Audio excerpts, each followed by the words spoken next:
नमस्कार, आप देख रहे हैं खबरनामा। उत्तर प्रदेश में बीजेपी अध्यक्ष का औपचारिक ऐलान कर दिया गया है। पंकज चौधरी को उत्तर प्रदेश भाजपा का अध्यक्ष बनाया गया है। केंद्रीय मंत्री पीयूष गोयल ने रविवार को पंकज चौधरी के नाम का ऐलान किया है। इससे पहले पंकज चौधरी ने बीजेपी प्रदेश अध्यक्ष के लिए अपना नामांकन दाखिल किया था। पंकज चौधरी के प्रस्तावकों में यूपी के सीएम योगी आदित्यनाथ और दोनों डिप्टी सीएम भी थे। जैसे ही पंकज चौधरी के नाम का ऐलान हुआ, पूरा सभागार शंख की ध्वनि से गूंज उठा। संगठन पर्व में आज दिनांक 14 दिसंबर 2025 के शुभ अवसर पर मुझे बड़ी प्रसन्नता हो रही है यह घोषित करते हुए कि सर्वसम्मति से भाई पंकज चौधरी जी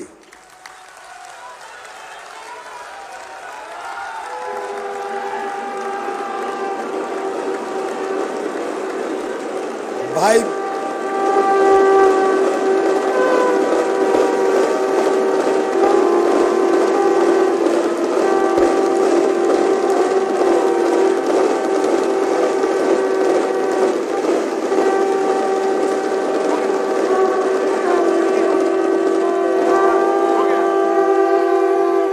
भाई पंकज चौधरी जी भारतीय जनता पार्टी उत्तर प्रदेश के नवनिर्वाचित प्रदेश अध्यक्ष के रूप में घोषित करते हुए बहुत प्रसन्नता हो रही है।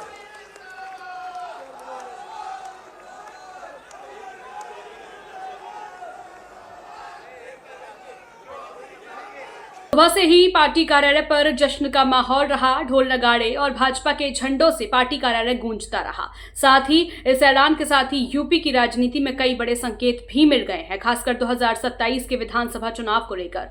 दरअसल पंकज चौधरी ने पहले ही यूपी बीजेपी अध्यक्ष पद के लिए अपना नामांकन दाखिल कर दिया था। उनके नामांकन प्रस्तावकों में खुद मुख्यमंत्री योगी आदित्यनाथ और दोनों डिप्टी सीएम शामिल थे। यह साफ संकेत था कि संगठन और सरकार दोनों का पूरा समर्थन पंकज चौधरी के साथ है। सबसे अहम बात यह रही कि पंकज चौधरी के खिलाफ किसी भी अन्य उम्मीदवार ने नामांकन दाखिल नहीं किया। इसी वजह से उन्हें निर्विरोध यूपी बीजेपी अध्यक्ष चुना गया। पंकज चौधरी के यूपी बीजेपी अध्यक्ष बनने के बाद राजनीतिक गलियारों में यह चर्चा तेज हो गई है कि उत्तर प्रदेश में सत्ता का पावर सेंटर अब गोरखपुर बन गया है। इसकी वजह साफ है, मुख्यमंत्री योगी आदित्यनाथ खुद गोरखपुर से हैं और अब बीजेपी के प्रदेश अध्यक्ष भी गोरखपुर से ही हैं।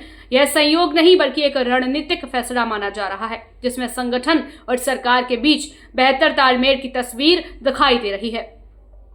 उत्तर प्रदेश में 2027 में विधानसभा चुनाव होने हैं। ऐसे में बीजेपी ने चुनाव से काफी पहले संगठन की कमान पंकज चौधरी के हाथों में सौंप दी है। सवाल ये है कि आखिर बीजेपी ने योगी के विजय रथ का सारथी पंकज चौधरी को ही क्यों बनाया? इसका जवाब छिपा है जातीय समीकरण और राजनीतिक अनुभव में। पंकज चौधरी ओबीसी वर्ग की कुर्मी जाति से आते हैं। उत्तर प्रदेश में कुर्मी आबादी 8% से ज्यादा है और करीब 50 विधानसभा सीटों पर कुर्मी वोटर जीत हार तय करने की भूमिका में है। लोकसभा चुनाव के दौरान कुर्मी वोटर्स का एक बड़ा हिस्सा बीजेपी से छिटका था। बीजेपी उसी सामाजिक समीकरण को साधने की कोशिश में जुट गई है। पंकज चौधरी को प्रदेश अध्यक्ष बनाकर बीजेपी ने साफ संदेश दिया है कि पार्टी कुर्मी वोट बैंक को दोबारा अपने पाले में लाना चाहती है।